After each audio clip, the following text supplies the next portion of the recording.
আমি নার্গিস চলে এসেছি আমার কিচেনে। আজ আমি বানাবো চিংড়ি মাছের ভাপা। তো এই চিংড়ি মাছগুলো চিংড়ি মাছ, সর্ষে বাটা, পেঁয়াজ বাটা, লঙ্কা, হলুদ আর জিরে গুঁড়ো আর কাঁচা লঙ্কা, এই কটা উপকরণ দিয়ে আমি চিংড়ি মাছ ভাপা করব। তো আমি আগে চিংড়ি মাছগুলো বেছে নিই। তো আমার চিংড়ি মাছের খোসা ছাড়ানো হয়ে গেছে। তো আমি আগে বাটির মধ্যে দিয়ে দেব পেঁয়াজ বাটা, সর্ষে বাটা আর দিয়ে দেব লঙ্কা, নুন, হলুদ, জিরে আর ধনে গুঁড়ো, সবগুলো একসঙ্গে দিয়ে দেব। এর মধ্যে দিয়ে দেব 2 চামচ, এর মধ্যে দিয়ে দেব 2 চামচ সর্ষের তেল। তো আমি 2 চামচ সর্ষের তেল দিয়ে দেব। এগুলো ভালো করে মাখিয়ে নেব।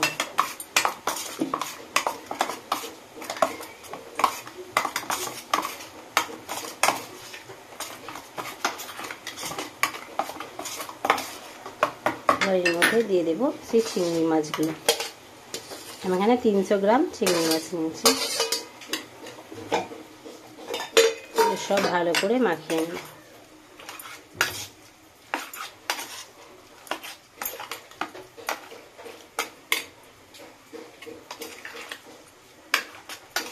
মাখিয়ে নিয়ে এর মধ্যে সেই পেঁয়াজ আর সর্ষে বাটার জলটা দিয়ে দিলাম।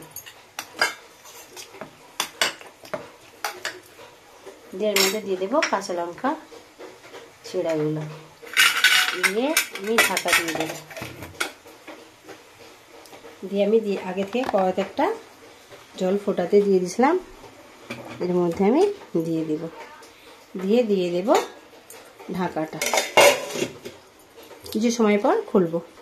তো এবার আমি ঢাকাটা খুলবো। তো আমার চিংড়ি